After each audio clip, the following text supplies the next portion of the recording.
Доброй раніцы ўсім, сёння нядзеля. Прыехалі ў касцёл на святую імшу.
Святый костел, как обвещал людям на день избавления, Тебе просим.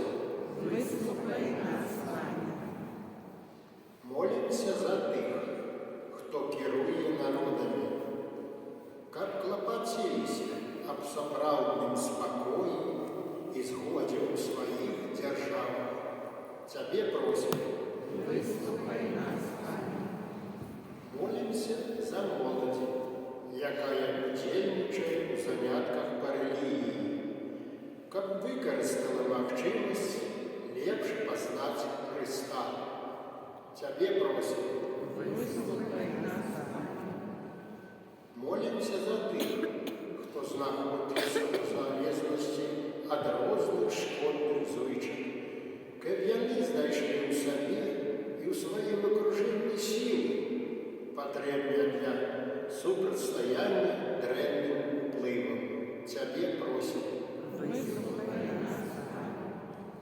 Молимся за дзяцей, каб анёлы ахоўнікі ахоўвалі іх ад усялякай небяспекі. Тебе просим.